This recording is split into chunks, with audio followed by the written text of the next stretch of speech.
Para sa mga nagtatrabahong OFW sa iba't ibang bansa, gaano nga ba kagastos magpabalik-bayan box? Hi dear! Ako nga pala si Jeya, isang OFW dito sa Japan, dating trainee at ngayon ay SSW na. Sa video na to ay sasagutin ko kung magkano nga ba ang nagastos ko nung nagpabalik-bayan box ako last time. Meron din kasing mga nagko-comment at nagtatanong kung magkano nga ba ang nagastos ko.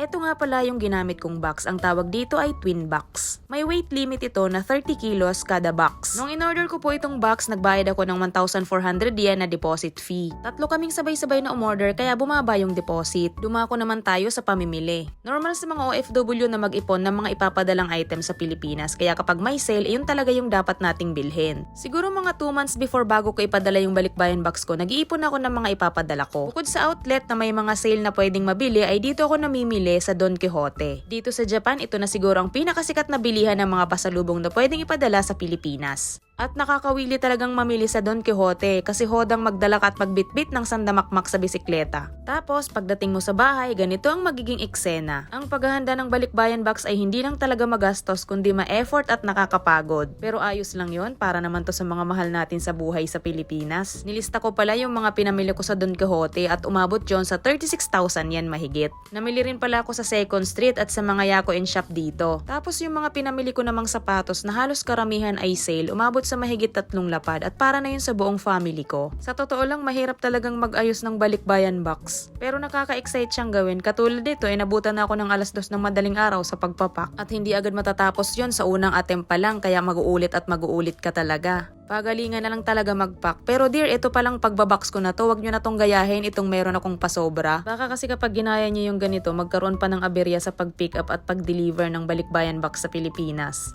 Mahirap na kapag may dagdag singil para sa ganitong klase ng pagpapak. Kaya wag nyo na tong gayahin na kasi muntik na talaga ako dyan.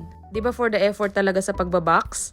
Buti na nga lang meron akong kasama dito sa bahay na pwedeng makatulong sa akin dahil ang bigat talaga nitong box. Tapos syempre, bago natin ipa-pick up yung box, kailangan i-secure din natin ng maigi ang box para hindi naman tayo magkaroon ng problema sa transportation. Hanggat maaari, balutin na rin natin ng transparent na tape yung paligid ng balikbayan box para makaiwas sa mga pagbasa, sa mga pagyupi.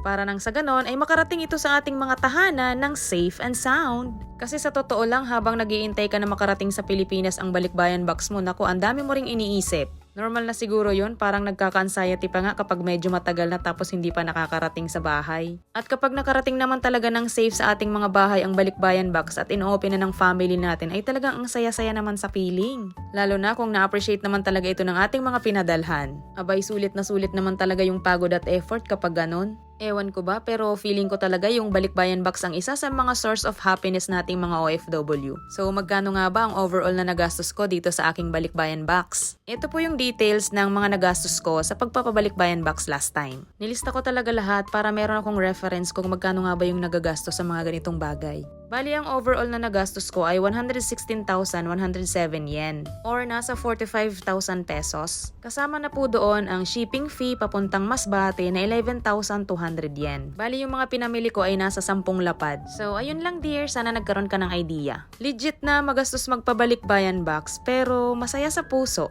Salamat sa panonood!